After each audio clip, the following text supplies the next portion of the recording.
ఒక నగరంలో ఒక కుటుంబం నివసించేది. ఆ కుటుంబంలో 2 అన్నదమ్ములు ఉండేవారు. వారి పేర్లు మనోజ్ మరియు రాజీవ్.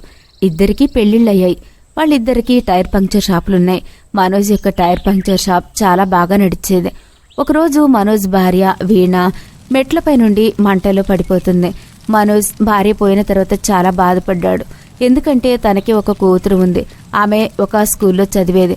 తల్లి లేకుండా తను ఎలా ఉండగలదు అని మనోజ్ చాలా బాధపడేవాడు. ఇటువైపు రాజీవ్ మనోజ్ షాప్ బాగా నడవడం చూసి కుళ్ళుకునేవాడు. రాజీవ్ షాప్ అస్సలు బాగా నడిచేది కాదు. రాజీవ్ మానవత్వం లేని మనిషి. ఎప్పుడూ మందు తాగుతూ మత్తుగా ఉండేవాడు. అతని భార్యకి కూడా అతను నచ్చేవాడు కాదు. మనోజ్ పరిస్థితి చూసి రాజీవ్కి చాలా ఆనందంగా ఉంది. రాజీవ్ ఈ పరిస్థితిని ఎంజాయ్ చేయడానికి ఇంటికి మందు తీసుకుని వస్తాడు. ఓరి భగవంతుడా, ఇతని ప్రవర్తనతో నేను విసిగిపోయి ఉన్నాను. రాజీవ్, నీకింత కూడా బాధ లేదా? మీ అన్నయ్య భార్య చనిపోయిన తర్వాత ఎంత బాధపడుతున్నాడో, కుమిలిపోతున్నాడు. నువ్విక్కడ కూర్చొని మందు తాగుతున్నావా? నీకు ఇంత కూడా సిగ్గులేదా? ఛీ! అరే ఓ, నువ్వు నోరు మూసుకో. జరగాల్సిందే జరిగింది వాడికి. కొంచెమైనా వాడికి బాధ అంటే ఏంటో తెలియనివ్వు. షాపు బాగా నడుస్తుందని కళ్ళు నెత్తికెక్కి విచ్చలవిడిగా ఖర్చు పెట్టేశాడు. దేవుడు ఊరికే ఊరుకుంటాడా? ఏం జరగాలో అదే జరిగింది.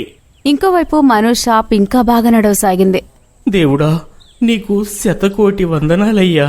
నేను ప్రియాకి అమ్మలేని లోటు తీర్చలేను, కానీ నేను తన కోరికలన్నింటినీ కూడా తీరుస్తాను. రాజీవ్ మనోజ్ షాప్ బాగా నడవడం చూసి చాలా ఈర్ష్యపడతాడు. అతని షాప్కి ఎవ్వరూ బండి రిపేర్ కోసం రావడం లేదు. రాజీవ్ అసూయ రోజురోజుకి పెరుగుతూ పోతుంది. ఒకరోజు రాత్రి రాజీవ్ మద్యం మత్తులో విపరీతంగా తూలుతూ ఉంటాడు. రాజీవ్ భార్య వెంటనే వెళ్లి మనోజ్ని పిలుచుకుని వస్తుంది. రాజీవ్ ఇంటికి వెళ్లి అతనికి సర్ది చెప్పడానికి ప్రయత్నిస్తాడు. మనోజ్, నువ్వు మా ఇంట్లో ఏం చేస్తున్నావు? నాకు నువ్వంటే చచ్చేంత చిరాకు. నువ్వు త్వరగా మా ఇంట్లో నుంచి బయటకు వెళ్ళిపో. ఎందుకలా మాట్లాడుతున్నావురా? నేను నీకు ఏ పాపం చేశాను? నువ్వు అసలు నాకు అన్నవే కాదు. నువ్వు చేసే చేష్టలు నేను చాలా చూశానులే. రాజీవ్, కొద్దిగా స్పృహతో మాట్లాడు. నువ్వేం మాట్లాడుతున్నావో అర్థమవుతుందా? రాజీవ్ కోపంతో మందుబాటులు తీసుకుని మనోజ్ తలపై పగలగొడతాడు. మనోజ్ తలపై గట్టిగా గాయం తగలడంతో అతను అక్కడికక్కడే చనిపోతాడు. రాజీవ్, నువ్వెందుకు ఇలా చేశావు? నేను వెళ్లి జరిగిందంతా పోలీసులకు చెప్తాను. రాజీవ్ భార్య త్వరగా అక్కడి నుంచి మనోజ్ ఇంటికి వెళ్లి ప్రియాని తీసుకుని పోలీస్ స్టేషన్కి వెళ్తుంది. రాజీవ్ తన భార్య వెంటే వస్తుంటాడు.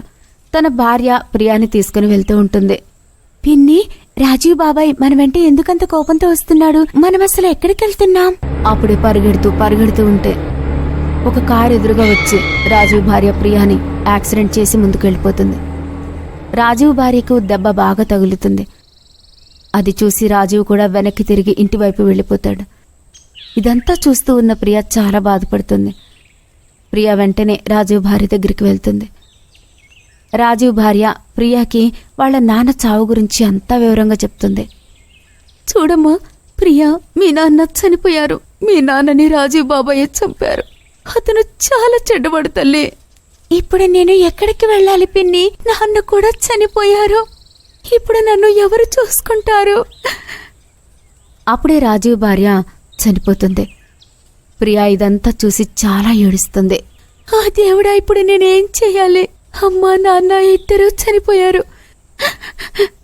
కానీ నన్ను బాగా చూసుకుంటూ ప్రేమ చేసే పిన్ని కూడా చనిపోయింది. ప్రియాకి అసలు ఏం చెయ్యాలో అర్థం కాక ఆమె తిరిగి తన బాబాయ్ రాజీవ్ దగ్గరికి వెళ్ళిపోతుంది. రాజీవ్ స్పృహ తప్పి గాఢంగా నిద్రపోతాడు. ప్రియా అదే రూంలో ఒక మూలన వెళ్లి పడుకుంటుంది. ఉదయం కాగానే రాజీవ్ నిద్రలేచి ప్రియా అక్కడ పడుకుని ఉండడం చూసి, నీకు ఎంత ధైర్యం? నా ఇంట్లోకి వస్తావా?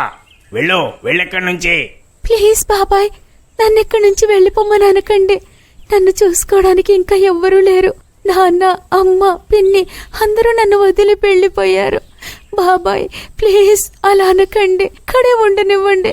నేను మిమ్మల్ని ఏమీ అనను. ఇంటి పనంతా చేసి వంట చేస్తాను. మీరు ఏం చెప్తే అదే చేస్తాను. సరే, అయితే నేను నిన్ను ఇక్కడ ఉండనిస్తాను. కానీ నువ్విక్కడ ఉండాలంటే ఇంటి పనంతా పూర్తి చేసేసి నాతో పాటు షాప్కి రావాల్సి ఉంటుంది, సరేనా? అక్కడ కూడా రాజు ప్రియాతో ఇంటి పనంతా చేయించి షాప్కి తీసుకెళ్లి అక్కడ కూడా పని చేయించేవాడు. అంత పని చేయించుకుని ప్రియాకి తినడానికి తిండి కూడా పెట్టేవాడు కాదు. షాప్ నుండి వచ్చిన డబ్బు కేవలం తన మందు కొనడానికి ఉపయోగించేవాడు. ఇలాగే పనులు చేయిస్తూ చేయిస్తూ ప్రియా పెరిగి 22 సంవత్సరాలు అవుతుంది. రాజీవ్కి ప్రియా పెరగడం చూసి రాజీవ్కి చాలా బాధగా అనిపిస్తుంది. ఎందుకంటే ప్రియాకి పెళ్లి చేయాలంటే చాలా డబ్బు ఖర్చు అవుతుంది కదా. అందుకని రాజీవ్ తనని ఇంట్లో నుంచి బయటకు వెళ్ళగొడతాడు. అలా వెళ్తూ ఒక చెట్టు కింద కూర్చొని అలా ఆలోచిస్తూ ఉంటుంది.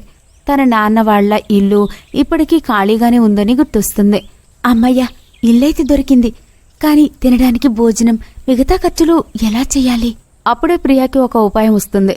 నాన్న టైర్ పంచర్ షాప్, ఆ షాప్ని నేను ఓపెన్ చేసి నడుపుతాను. దాంతో కొన్ని డబ్బులు సంపాదించుకుంటే నాకు సరిపోతాయి. అప్పుడు ప్రియ తన నాన్న యొక్క షాప్ తెరిచి అందులో కూర్చుంటుంది.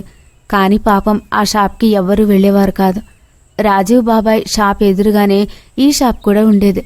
ప్రియాకి తన ఖర్చులకి అస్సలు డబ్బులు లేక చాలా కష్టంగా ఉండేది. ఒకరోజు ప్రియ ఇంటి బయట డోర్ దగ్గర కూర్చుని ఏడుస్తూ ఉంటుంది. అప్పుడే వెనక నుండి ఒక భయంకరమైన శబ్దం తనని పిలుస్తుంది. ఇది విని ప్రియ చాలా భయపడుతుంది. ఎవరు ఎవరు ఎవరు? ఆ భయంకరమైన శబ్దాలు ఇంకా గట్టిగా ప్రియాని పిలుస్తూ ఉంటాయి. ఆ శబ్దాలను విని ప్రియ చాలా భయపడుతూనే అవి వస్తున్న వైపుగా వెళ్తుంది. ప్రియ ఆ శబ్దాలను వెంబడిస్తూ ఒక ఖాళీ ప్రదేశానికి చేరుకుంటుంది. అప్పుడే తన వెనక ఎవరో నిలబడి ఉన్నారని ప్రియాకి అర్థమవుతుంది. ఆమె వెనక్కి తిరిగి చూసేసరికి తన ఎదురుగా ఒక భయంకరమైన దెయ్యం నిల్చుని ఉంది. దాని గోర్లు చాలా పొడవుగా, తన జుట్టు చాలా చింపిరి చింపిరిగా, తన కళ్ళు చాలా ఎర్రగా ఉన్నాయి. ప్రియా వెనక నిలబడి తనని పిలుస్తూ ఉంటుంది. ప్రియా ఆ దెయ్యాన్ని చూసి చాలా భయపడి అక్కడి నుంచి పరిగెత్తడానికి ప్రయత్నిస్తుంది. కానీ అప్పుడే ఆ దెయ్యం ప్రియాని ఆపుతుంది. ఆగు ప్రియా, నేను నీకొక ముఖ్య విషయం చెప్పాలి. ప్రియా దెయ్యం ప్రేమగా మాట్లాడడం చూసి ఆగిపోతుంది. నువ్వు నన్ను గుర్తుపట్టి నాతో ఇలా మాట్లాడుతున్నావు. నాతో ఏం చెప్పాలనుకుంటున్నావు? ప్రియా, నేను మీ పిన్నిని. నేను యాక్సిడెంట్ అవ్వగానే ఒక దెయ్యంలాగా మారిపోయాను. ఇప్పుడు నీకోసం ఇక్కడికి వచ్చాను. నీకు సహాయం చేయడానికి వచ్చాను. ఇది విని ప్రియా చాలా ఆనందపడి దెయ్యాన్ని కౌగిలించుకుంటుంది. నువ్వు వచ్చినందుకు నాకు చాలా ఆనందంగా ఉంది. నేను చాలా కష్టపడుతున్నాను పిన్ని. అవునమ్మా, నాకన్నీ తెలుసు. రాజీవ్ నిన్ను ఎన్ని కష్టపెడుతున్నాడో అన్నీ తెలుసు. నీతో ఇంటి పని, షాప్లో అన్ని పనులు చేయిస్తున్నాడు. నువ్వేం బాధపడకు. నేను నీకు సహాయం చేసి రాజీవ్కి గుణపాఠం చెప్పడానికి వచ్చాను. దెయ్యం రాజీవ్కి గుణపాఠం చెప్పడానికి ఒక ఉపాయం ఆలోచిస్తూ ఉంది. తర్వాత దెయ్యం మాయమయ్యి రాజీవ్ షాప్లోకి ప్రవేశిస్తుంది. రాజీవ్ ఎలా టైర్లు బాగు చేస్తున్నాడో చూస్తూ ఉంటుంది. ఆ కస్టమర్ బండి బయట పెట్టి రాజీవ్కి డబ్బు ఇవ్వడానికి వెళ్ళగానే ఆ దెయ్యం ఒక సూది తీసుకుని అతని కార్ టైర్ పంక్చర్ చేస్తుంది. ఆ కస్టమర్ రాజీవ్కి డబ్బులిచ్చి తిరిగి వచ్చి కారులో కూర్చోగానే మళ్ళీ కార్ స్టార్ట్ అయి ముందుకు వెళ్ళలేక దిగుతాడు. అతను కార్ దిగి టైర్ వైపు చూసేసరికి అది పంక్చర్ అయి ఉంటుంది. అతను కోపంగా రాజు దగ్గరికి వెళ్లి పోట్లాడతాడు. కస్టమర్ తన డబ్బు రిటర్న్ తీసుకుని వస్తాడు. తర్వాత ఆ కస్టమర్ ప్రియా షాప్ దగ్గరికి తన కార్ని తీసుకుని వెళ్తాడు. ఇంకా దెయ్యం ప్రియాకి సహాయం చేస్తూ రాజీవ్కి గుణపాఠం చెప్పడం కోసం ఇదే పని చేస్తూ ఉంటుంది.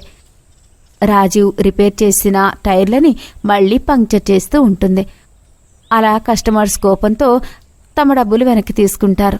అలా వచ్చిన కస్టమర్స్ అందరూ ప్రియా షాప్కి వెళ్లి తమ టైర్స్ రిపేర్ చేయించుకునేవారు. అలా రాజీవ్కి చాలా నష్టం జరుగుతుంది. ప్రియా బాగా డబ్బు సంపాదిస్తుంది. ప్రియా ఇంకా చక్కగా తన షాప్ని నడుపుకుంటూ ఉంటుంది. తర్వాత రాజీవ్ ఇవన్నీ చూస్తూ చాలా బాధపడుతూ ఉంటే అప్పుడు రాజీవ్ దగ్గరికి దెయ్యం వస్తుంది. వామో దెయ్యం, పరిగెత్తండి పరిగెత్తండి. ఇంకా ఆపు రాజీవ్, నువ్వు చాలా తప్పు చేశావు. నీ హద్దులు దాటాయి. ఆ రోజు రాత్రి కారు యాక్సిడెంట్లో చనిపోయిన నీ భార్యని నేనే. నేను నీకు గుణపాఠం చెప్పడానికే ఇక్కడికి వచ్చాను. నువ్వు నన్ను ప్రియాని చాలా కష్టపెట్టావు. ఎందుకంటే నేనిప్పుడు చంపేస్తాను. లేదు లేదు, ప్లీజ్ నన్ను క్షమించు. నన్ను చంపవద్దు. నేను చాలా పెద్ద తప్పు చేశాను, కానీ నన్ను క్షమించు. నేనిప్పటి నుంచి ఇలా చెయ్యను. దయచేసి నన్ను క్షమించు. నన్ను చంపవద్దు. నువ్వు ప్రియాని బాగా చూసుకుంటానని నాకు మాట ఇవ్వు. అప్పుడే నేను చంపకుండా వదిలిపెడతాను. పెళ్లి మంచివాడితో అంగరంగ వైభవంగా చేయాలి. నేను తనని నా సొంత కూతురులా చూసుకుంటాను. నేను ప్రమాణం చేస్తున్నాను, వదిలేయి నన్ను. తర్వాత ఆ దెయ్యం అక్కడి నుంచి మాయమవుతుంది.